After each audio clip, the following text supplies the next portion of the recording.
उम्मीद है आप लोग ठीक होंगे। दोस्तों, मेरे साथ मौजूद हैं लेफ्टिनेंट कर्नल अतुल होलकर साहब। कर्नल साहब, सबसे पहले तो आपके वक्त का बहुत शुक्रिया। बहुत बहुत धन्यवाद चीमा साहब। कर्नल साहब, आज एक बड़ी अहम बात करनी है कि अमेरिका के जो नेवी चीफ हैं, हाल ही में उन्होंने एक लंबा दौरा किया इंडिया का।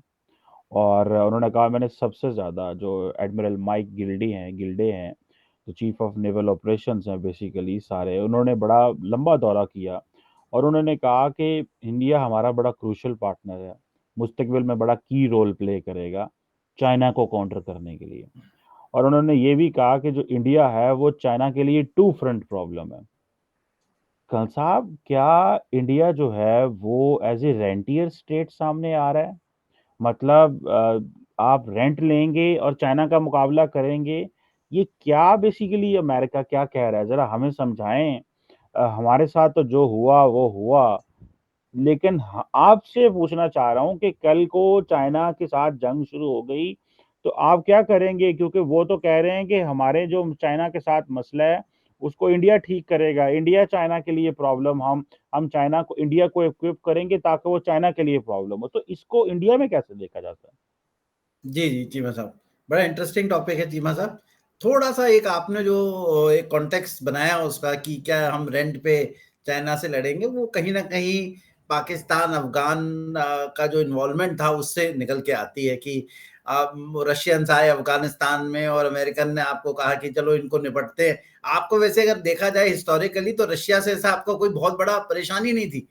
और ऐसा भी नहीं था कि अफगानिस्तान के अंदर आके उन्होंने बहुत ही ज्यादा एंटी मुस्लिम या ऐसी कोई पॉलिसीज अपनाई थी कि आपने मतलब मुस्लिम वर्ल्ड का जो एक झंडा लिया और बोला कि अब हमको फोर फ्रंट में आना है और रशियन से लड़ना है। तो वो तो आपने बेगानी शादी के अंदर जो है अब्दुल्ला दीवाना था और उसमें आप घुस गए लड़ाई करने और वो आज भी भुगत रहे। देखिए चाइना के साथ तो हमारा डे वन से प्रॉब्लम है। हम नेहरू जी ने 1960 50 लेट 50s तक बहुत कोशिश करी चाइना के साथ में और हमने बहुत चीजें उसमें एक्चुअली गवाई। यूनाइटेड नेशन की सिक्योरिटी काउंसिल की जो सीट है वो हमें ऑफर हुई थी और नेहरू जी ने उसको बड़े प्यार से बोला कि नहीं नहीं नहीं, पहले तो हम चाइना को इसको बोलेंगे कि वो बने, उसके बाद हम सोचेंगे। तो वो हमारी सीट तो आज तक नहीं मिली और चाइना हमसे सबसे ज्यादा अपोज करता है। तो रेंट की तो कोई प्रॉब्लम ही नहीं है, वो अमेरिकन आए या ना आए या वो हमें रेंट दे या ना दे, और हमारी इकोनॉमी वैसे रेंट पे चलती नहीं है। तो वो इट्स ए श्योर फैक्ट कि चाइना तो हमारी बॉर्डर पे बैठा और अभी हमारे यहाँ रिपीटेड क्लैशेस हुई हैं और रिसेंटली गलवान में भी आपने देखा क्लैशेस हैं। और despite little bit of disengagement and multiple levels of talks, border talks, meeting of both the foreign ministers, nothing concrete has come out. ठीक है, और इंडिया भी परेशान है इस बात से, इसलिए नहीं कि सिर्फ अमेरिकन बोल रहे हैं, हम तो परेशान हैं। हम एक चीज से बहुत खुश हो रहे हैं कि जो ताइवान स्ट्रेट के अंदर जो चाइनीज की स्ट्रेस चल रही है, इसीलिए अमेरिकन ने उसको अब इंडो पैसिफिक का नाम दिया है, ताकि हमारा भी इंटरेस्ट जो है वो ताइवान स्ट्रेट साउथ चाइना सी में उधर देखा जाए। और हम खुद चाहते हैं, अगर आप देखिए चीमा साहब, आप तो काफी इन सब चीजों में इन्वॉल्व रहते हैं जियोपॉलिटिक्स की अंडरस्टैंडिंग में। हमेशा India was being talked about two front war, Pakistan and China together, right. और हम उस स्ट्रेटेजी पे हमेशा बात करते थे, लेकिन हमने कभी चाइना को चैलेंज नहीं कर पा रहे थे कि उसको कैसे हम टू फ्रंट पे करें। अब पहली बार ना सिर्फ इंडिया, ना सिर्फ US, but even South East Asia के नेशन हैं वो इस बात से एग्री करते हैं it's high time to ensure China is engage on both sides. और जब भी चाइना, आज भी मैं आपको ये बता रहा हूं, इसमें कोई शक नहीं, आप समझ सकते हैं, चाइनीज आपके अच्छे मित्र हैं, कि चाइनीज को एक स्ट्रेस है इस वक्त, और इंडिया भी उस स्ट्रेस का जो नॉब है वो बढ़ाता जा रहा है। अगर आपको मैं कुछ इंस्टेंसेस दूं कि कैसे वो नॉब बढ़ा रहा है, कि वो जो ताइवान पे फोकस करने के लिए जो चाइनीज को है ना प्रॉब्लम, इतना आसान नहीं हो रहा।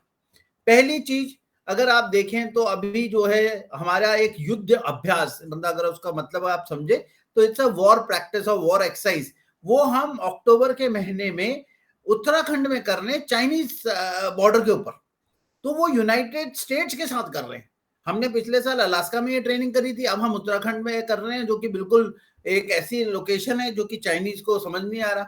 और अगर आप देखें तो ये चाइनीज का रिएक्शन भी उसके ऊपर बड़ा सॉलिड आया है कि उन्होंने कहा कि this is not acceptable to us वगैरह वगैरह। लेकिन कहीं ना कहीं इंडिया ने भी अब जो है उसका जो चाइनीज को स्ट्रेस करने के लिए कुछ नॉचेस अप गए। दलाई लामा को अगर आप देखें तो दलाई लामा को हमने लद्दाख में भेजा, उनसे रिक्वेस्ट करी, वो इंडियन एयरफोर्स एयरक्राफ्ट में बैठे हैं। और अगर आप देखें इसका भी बड़ा स्ट्रेटेजिक रीजन है, कहीं ना कहीं चाइनीज अंडरबेली में तिब्बत भी एक बहुत बड़ी प्रॉब्लम है। शिनजैंग है, तिब्बत है, ताइवान है, ये प्रॉब्लम एरियाज है। और ये वो इलाके हैं जिसमें तिब्बतियों ने आज भी चाइनीज रूल को एक्सेप्ट नहीं किया। हमारी खुद की कंट्री में तिब्बत गवर्नमेंट इन एग्जाइल है। यहाँ हमारे पास तिब्बतन प्राइम मिनिस्टर है, मतलब समझ लीजिए कोई और कंट्री जो है इस तरीके से चाइना को चैलेंज नहीं करता। वो बात अलग है कि हमने उनको बहुत ज्यादा पॉलिटिकल एक्टिविटीज की फ्रीडम नहीं दे रखी, लेकिन दलाई लामा हमारे यहाँ एक बहुत ही रिवर्ड गेस्ट है। हमारे मतलब even in India Hindu culture या बाकी जो रिलीजन है उसको उनको बहुत रिस्पेक्ट से देखते हैं, और उनको मैन ऑफ पीस समझते हैं, जिनको चाइनीज बहुत खतरनाक समझते हैं। इसके अलावा अगर आप देखें तो मतलब टू फ्रंट के लिए बहुत सारे एक्टिविटीज ऐसी चल रही हैं कि जहां पे इंडिया जो है अब अपनी रीच को भी बढ़ा रहा है, चाहे वो साउथ ईस्ट एशिया में हो, चाहे वो जापान तक हो, चाहे वो साउथ चाइना सी में हो या ऑस्ट्रेलिया में हो। तो ये मैं नहीं समझता जो आप कह रहे हैं कि वो रेंट की तरफ है। हम तो खुद चाहते हैं कि बाकी देश हमारे साथ मिले और उनको चाइनीज को थोड़ा सॉर्ट आउट करते हैं। लेकिन ये तो आपकी सारी डबल स्टैंडर्ड बात की है आपने।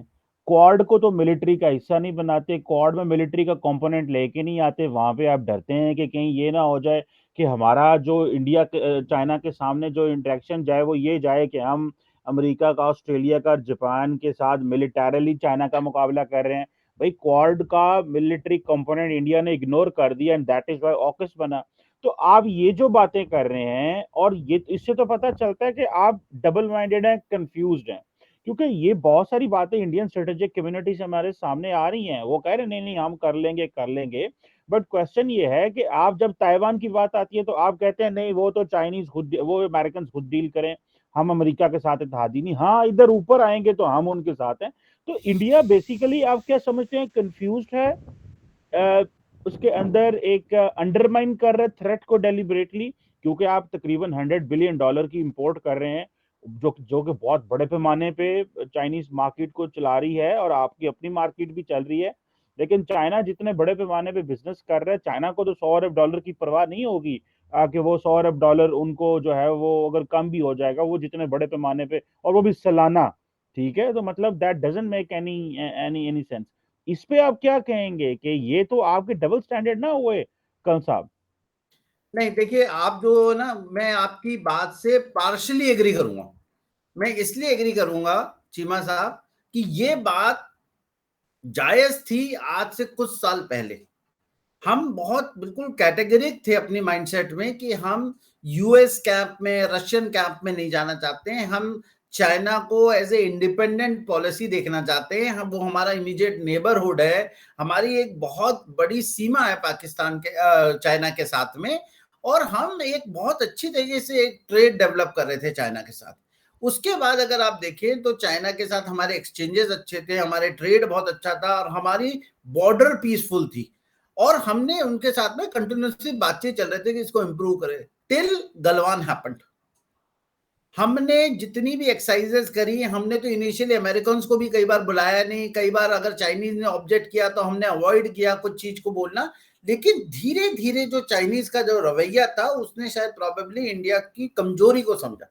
उन्होंने ये सोचा कि मिस्टर मोदी जो उनसे बार बार मिल रहे हैं और इंडिया में इनवाइट कर रहे हैं और उनको गले लग रहे हैं, तो ये हमारी कमजोरी है। जबकि मिस्टर मोदी और बीजेपी की सरकार जो थी, जनरली चाइना के साथ अपने रिलेशंस जो है वो इंप्रूव करना चाहते थे, नेक्स्ट लेवल पे जाना चाहते थे। हम तो एशियन सेंचुरी की बात करते हैं, और हम तो कहते हैं peaceful rise of India and China की बात करते हैं।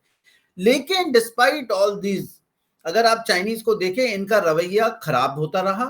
इन्होंने हमारे आसपास में चाहे कोई भी कंट्री ले ले, जो एक इनका पॉलिसी है ऑफ पर्ल्स वाली, कि भाई आपने म्यांमार में, बांग्लादेश में, श्रीलंका में, पाकिस्तान में, जिबूती में, और आपने अफ्रीका के अंदर बेसिस बनाने शुरू किए, इंडियन ओशन में मदाखलत करनी शुरू करी, हमें अपने बॉर्डर के ऊपर तंग करना शुरू किया, छोटे छोटे निबलिंग जिसे कहते हैं ये लोग, स्लाइसिंग पॉलिसी के हिसाब से करते हैं, चाहे वो भूटान की बॉर्डर पे था, चाहे हमारे साथ था, कुछ नेपाल में भी किया। तो ये तो उन्होंने कंटिन्यूसली हमें प्रवोक किया। और तब भी हमें वेस्ट बोलता था कि आप थोड़ा ध्यान रखें, लेकिन हमने ज्यादा इग्नोर किया। लेकिन अब हमने रियलाइज किया कि it is high time India gets into a particular grouping, and at least हमारे पास एक फंडामेंटल रीजन है कि हम एक डेमोक्रेसीज हैं। अब इंडिया खुल के बाहर आया है। इंडिया को अगर अभी आप देखें तो अभी एक एक्सरसाइज चल रही है चीमा साहब ऑस्ट्रेलिया में, जिसमें 26 कंट्रीज पार्टिसिपेट कर रही हैं। उसमें जर्मनी और जापान, जर्मनी जापान तो छोड़ दीजिए, इवन फ्रांस ने भी अपने एयरक्राफ्ट भेजे हैं। इसमें इंडिया के 100 एयरफोर्स के पर्सनल इस वक्त डिप्लॉयड है। सुकोई एयरक्राफ्ट डिप्लॉयड है, जिसमें कि वेस्टर्न पावर को रशियन एयरक्राफ्ट देखने का मौका मिल रहा है। हमारे पास 26 C-70 एयरक्राफ्ट डिप्लॉयड है। तो इंडिया वो जो ब्लैक पिच एक्सरसाइज है उसमें शामिल है। इंडिया अभी मलेशिया के साथ फर्स्ट टाइम एक्सरसाइज कर रहा है। इंडिया वियतनाम को इक्विप कर रहा है, उसने अपने ब्रह्मोस मिसाइल्स दे रहा है, फिलीपींस को अपने जेट दे रहा है। तो अगर आप ये पूरी एक्सरसाइज को देखें तो अब हम नहीं छोड़ रहे चाइनीज के इसके ऊपर। और अब तो अगर आप देखें ना, अभी लेटेस्ट जवाब आया जब उन्होंने चाइनीज एम्बेसडर में जब श्रीलंका में कुछ बात बोली वो शिप के जो आई थी इनकी स्पाइस शिप के बारे में, जवाब मैं देख रहा हूँ शार्पर हो गए। पहले हम अवॉइड करते थे, हम थोड़ी सी ना उसके अंदर चीनी विनी सी डाल के शुगरी सी कोटिंग करते थे कि हमारे चाइनीज दोस्तों को बुरा ना लगे। अब नहीं डरते हैं, और इनफैक्ट अब हम प्रोवोक करने लगे। अगर आप देखें तो Dalai Lama is on 5-day visit to New Delhi, और मैं जैसे बाकी लोग वॉच कर रहे हैं, हम भी वॉच कर रहे हैं, मैं भी वॉच कर रहा हूँ कि जो 5 दिन के लिए दलाई लामा साहब जो हैं दिल्ली आए हैं, तो कहाँ क्या हो रहा है, या क्या करना चाहते हैं, या क्या किसकी तरफ इशारा है? क्योंकि प्रोवोकेटिव होगा। क्या नरेंद्र मोदी इनसे मिलेंगे? क्या उनको भारत रत्न दिया जाएगा? ये अगर सब होता है तो आपने अपने जो टेंशन है विद चाइनीज वो नेक्स्ट लेवल पे जाएगी। बिल्कुल ठीक है, आप इसको समझते हैं ये नेक्स्ट लेवल पे जाएगी। लेकिन मुझे ऐसे लग रहा है कि जहाँ पे जो चाइनीज़ हैं वो तो अपने आप को असर्ट कर लेंगे, लेकिन क्वेश्चन ये है कि क्या कल को इंडिया जो है वो अमेरिका की मदद के साथ किसी लड़ाई अफोर्ड कर बैठे पाएगा कि नहीं कर पाएगा। क्वेश्चन तो ये है, क्योंकि देखें इंडिया ने जैसे ही गिलवान में मसले पैदा हुए तो इंडिया ने अपना जो इकोनॉमिक जो उनकी जो एप्स थी वो बंद कर दी और कहा कि हम अपना डिफेंस कर रहे हैं। इंडिया ने इंपोर्ट बंद नहीं की, ठीक है, इंपोर्ट जारी रखी। तो आप नहीं समझते साहब, ये बड़ा इंपॉर्टेंट क्वेश्चन है, आप नहीं समझते कि आप चाइना के ऊपर डिपेंडेंट हैं, और आप जो है वो अगर चाइना आपको झंझोड़ना चाहे, क्योंकि देखें हम है ना, पाकिस्तान को मैं लेता हूँ, मैं तो खुली बात करता हूँ, हम है ना, हम पूरी दुनिया पे डिपेंडेंट हैं। हम अमेरिका पे भी डिपेंडेंट हैं, हम चाइना पे भी डिपेंडेंट हैं, हम मिडल ईस्ट पे भी डिपेंडेंट है, हमारी ऑटोनॉमी कोई नहीं है, ठीक है। हम इंडिया से लड़ने के लिए जो है ना वो ताकत में है बस, क्योंकि हमने उसके ऊपर काम किया हुआ, और बाकी हम हर जगह फाइनेंशियली बहुत सारी। मैं ये जानना चाहता हूँ आप फिर क्या पोजीशन रहेगी आपकी, कि आपको कल को तो वो एक सेकंड एक झटका लगाएंगे आपको, वो चाहे हम आपके साथ कारोबार नहीं करते, लेट्स से, ठीक है, क्योंकि अब जिस आप कह रहे हैं कि हमने 9 बाई कर दी, हमने ये कर दिया, हम दलाई लामा को आज का किस्सा तो नहीं है, वो तो पुरानी, उसको तो वो मेरा ख्याल है चाइनीज इतनी लिफ्ट भी नहीं कराते, वो ठीक है, स्टेटमेंट की हद तक। तो इसमें कौन सा बताएं, ये जो बताएं कि कल को क्या होने जा रहा है इसमें, अगर चाइनीज ने आपकी शायद ट्रेड बंद कर दी, ठीक है, तो जो आपके वहां पे चूल्हे जल रहे हैं वो बंद हो गए, मेरा नहीं ख्याल चाइना को फर्क पड़ेगा। आप क्या कहते हैं इस पे, ये बात सही है? हाँ जी, जी, अच्छी बात है, बड़ी इंटरेस्टिंग चीज है। देखिए पहली चीज तो हम बहुत अच्छी तरीके से जानते हैं चीमा साहब, अगर खून बहा हिमालय पे तो वो हिंदुस्तानी होगा, और वो हिंदुस्तानी हिंदुस्तान की रक्षा के लिए होगा, या चाइनीज से लड़ाई के वक्त होगा। और उसमें हम चाइनीज को छोड़ेंगे नहीं। वो गलवान में आज भी नंबर नहीं बता पाए, कब्रें तो खूब खुदी वहां पे चाइना में, लेकिन वो बता नहीं पाए कि असली नंबर कितना था, और नंबर काफी था। उसके बाद में चाइनीज ने काफी हद तक पीछे जाने की कोशिश करी है। तो ये भारत के सोच भारत के बकौल कितना नंबर है, कोई पता? हमारे हिसाब से वो 39-41 है। अच्छा। जी, इंडिया के 20 लोग थे, उसमें कोई शक नहीं। और चीमा साहब हम तो बहुत प्राउडली अपने मार्टियर्स को लेके चलते हैं, हम तो कंधों पे लेते हैं। और हमारे यहाँ तो कहते भी हैं कि जो मार्टियर्स हैं उनकी जो भी कब्रगाह या जो भी जहाँ पे उनके क्रियाक्रम होता है वहां पे मेले लगते हैं। आप समझते, मतलब we are very proudly we display our वीर पीपल या वेरी ब्रेव पीपल, राइट। अगर आपने इसमें दो बात कही कि हम तो बिल्कुल क्लियर है, 1962 में भी हमारे साथ में कोई नहीं आया था। उसके बाद हमारी 68-69 में क्लैशेस हुई जहां हमने दबा के चाइनीज को मारा था नथोला पे। आप प्लीज गूगल कर लीजिए, हिस्ट्री में लेगी आपको। और उसमें उसके बाद से कभी कोई क्लैश नहीं हुई जब तक गलवान नहीं हुई थी। और गलवान में भी हथियार नहीं चले थे, वो भी आपको पता ही है, ठीक है। अगर इतने ही चाइनीज होते तो अपनी एयरफोर्स, नेवी, आर्मी जो भी ला सकते थे वहां पे ले आते। पंगैंसो में नेवी भी उनकी थोड़ी बहुत चलती ही है। तो ऐसा नहीं कि उन्होंने भी बड़े क्लोज ये कोशिश करी कि एस्केलेट ना हो। इमीडिएटली उनके हमारी तो कुछ ही दिनों में बातचीत फिर शुरू हो गई उनके साथ में। अब आते हैं ट्रेड के ऊपर कि मतलब आपकी बात बिल्कुल सही है, हम हिंदू पाकिस्तानी नहीं है कि आपने आर्टिकल 370 के ऊपर इमरान खान ने कहा अब तो आलू भी नहीं आएगा, प्याज भी नहीं आएगा, न टमाटर आने हिंदुस्तान के, ठीक है। अब वो थोड़ी बहुत दवाइयां जाती हैं। आपने क्या किया, अपनी ही जनता को स्ट्रेस में डाल दिया। हम जानते हैं कि हमारा चाइनीज के साथ ट्रेड है, लेकिन हम चाइनीज ट्रेड पे 100% डिपेंडेंट नहीं है, एक्सेप्ट कुछ सेक्टर्स में जिसको हम पैरेलली दुनिया के साथ मिलकर डेवलप करा रहे हैं। अगर आप देखें तो इंडिया और ताइवान के बीच में फ्री ट्रेड एग्रीमेंट की बातचीत चल रही है। अभी हमारी सभी सेमीकंडक्टर हब बनाने की बातचीत चल रही है। हालांकि ट्रेड अभी हमारा 6 बिलियन है, लेकिन हमें बाकी दुनिया से बहुत ट्रेड, हमने मिडिल ईस्ट को डेवलप किया, अफ्रीका को डेवलप किया, यूएस और यूरोप के साथ में हमारे रिलेशन अच्छे हैं, साउथ ईस्ट एशिया में हमारे रिलेशनशिप बहुत अच्छे हैं। तो चाइनीज का, अब चाइनीज इकोनॉमी की बात करते हैं, और ये मेरा बड़ा डिस्कशन होता है अपने दोस्तों के साथ में जब भी हम जियोपॉलिटिक्स पे बात करते हैं कि can China actually afford a war, और can China get into a counter with US और India, large trade partners of stopping the trade. Cheema साहब, हमारा पहला डिस्कशन हुआ था कि चाइनीज इकोनॉमी हिल रही है। 30% ऑफ चाइनीज जीडीपी जो है रियल स्टेट से आती है। 30 कंपनी जो टॉप है, इवन एवरग्रांड जो है, वो डिफॉल्ट करेंगी इस साल में। पैसे नहीं है चाइनीज कंपनीज में उसको पे करने के।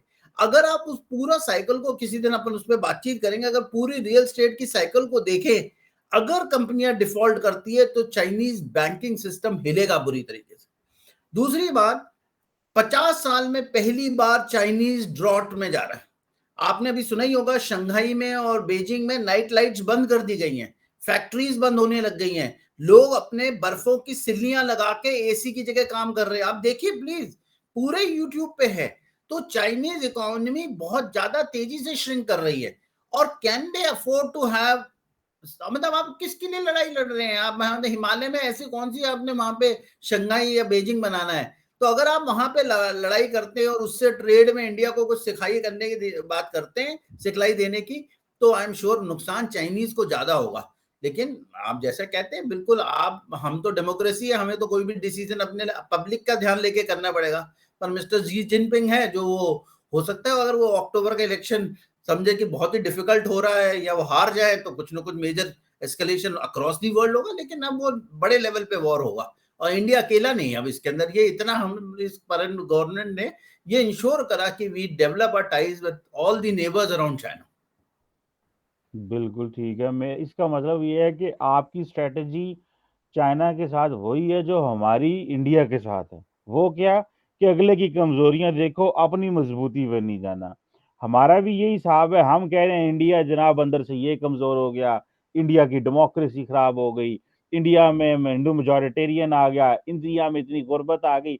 आप भी वही कह रहे हैं कि चाइना का ये हो गया, चाइना का वो हो गया, चाइना। क्वेश्चन तो ये बनता है कि आप जो स्ट्रेंथ है आपने उसके ऊपर बात करनी होती है, क्योंकि strength they matter a lot, because it's a matter of strength. It's not a matter of कि अगला कितना कमजोर है। भाई अगले को जो कमजोरी को छोड़ें, आपने अपना बताना है ना कि आप जो है वो कल को $100 बिलियन का वो जो चूल्हे जल रहे हैं वो बंद हो गए। ये दैट डजंट मीन कि इंडियन इकोनॉमी कोलैप्स कर जाएगी। इंडिया की भाई अच्छी भली इकोनॉमी है, 2-3 ट्रिलियन डॉलर की अब इकोनॉमी हो गई है, बड़े पैमाने पे इंडिया काम कर रहा है, इंडिया का भी कोई फर्क नहीं पड़ता। बहुत सारी चीजें हैं, लेकिन जारी बात है कि एक एक ऐसा मैं अगर जाती तौर पे समझूं तो मेरी जाती राय ये है कि इंडिया के लिए चाइना एक अपॉर्चुनिटी है। ठीक है, थ्रेट तो है ही है, लेकिन एक अपॉर्चुनिटी है। चाइना के साथ, अगर इंडिया के साथ चाइना ना होता तो आज अमेरिका जो है वो इंडिया के दरवाजे पे दस्तक ना दे रहा होता। आज सारा वेस्ट इंडिया के दरवाजे पे दस्तक ना दे रहा होता। ये तो बात जो है वो बड़ी हमें क्लियर नजर आ रही है। एनी हाउ, ये बड़ी एक अनएंडिंग सी डिबेट है। ये अभी रिसेंटली इंडियन जो अमेरिका के जो क्या उनका नाम है, जनरल साहब जो है, एडमिरल साहब जो है, माइक गिल्डे, वो आए, उन्होंने ये सारी बातें की। मैंने सोचा कि मैं जरा कल साहब से थोड़ी सी जानने की कोशिश करूं कि इंडिया के अंदर क्या माइंडसेट है, क्या सोच है, कैसे देखते हैं इन चीज़ों को। तो thank you very much Kaul साहब बस फॉर यू। जाते-जाते एक बात बोलूँगा चीमा साहब। जी। जो चाइनीज़ ने पॉलिसी ऑफ पर्ल्स बनाई थी, जो कि हिंदुस्तान के आस-पास बेसेस लिए थे, इंडिया ने उसका काउंटर शुरू किया, पॉलिसी ऑफ डायमंड नेकलेस बनाई, जिसमें इंडिया ने बराबर के बेसेस शुरू किए हैं और हमारी चाहे वो फिलीपींस के साथ है, चाहे सिंगापुर के साथ है, इंडोनेशिया के साथ हमारा एग्रीमेंट अब हुआ है, मलाक्का स्ट्रेट को कंट्रोल करने के लिए। आप देख लीजिए अफ्रीका में है, सेशल्स में है, आप मॉरिशस में हैं, हमने यूएई के साथ में हमने ITU-2 का भी कॉन्ट्रैक्ट किया। हमने आपके बिल्कुल ग्वादर पोर्ट के साथ में, चाबार पोर्ट में ईरान के साथ में हमारे अपनी एक रिलेशनशिप है। और अभी मैं यही पढ़ा था अभी थोड़ी देर पहले ही कि इंडिया की जो 3rd एयरक्राफ्ट कैरियर है, उसके ऊपर बातचीत चल रही है और वो इंडिजिनस डेवलपमेंट है। एक ऑलरेडी बन चुका है, एक ऑलरेडी एक्जिस्टिंग है, तो 2 हैं। इंडिया दबा के अपनी डिफेंस के ऊपर नए एयरक्राफ्ट, नई मिसाइल्स, नई चीज़ों पे काम कर रहा है। और अलग-अलग टाइप की, चाहे वो साइबर वॉरफेयर हो, इसमें है, स्ट्रेंथ है। लेकिन आप ये समझ लीजिए कि हम इमोशनल लोग नहीं हैं। हमें जब तक फ़ायदा होगा तब तक हम चाइनीज़ इकोनॉमी से फ़ायदा लेके अपने बेस को स्ट्रॉन्ग करेंगे। ये तो इसमें कोई शक नहीं कि चाइनीज़ का एक बेस होता था, लेकिन अब वो बात चली गई है। बिल्कुल ठीक है। Thank you very much Gill ji, साहब for your time and for helping us to understand कि इंडिया जो है वो जो अमेरिका का ये जो पर्सपेक्टिव है कि इंडिया को हम 2 जगहों पे 2 फ्रंट पे इस्तेमाल कर सकते हैं, उसको कैसे देखते हैं। बहुत शुक्रिया। Thank you very much. Thank you so much for calling me over Cheema साहब।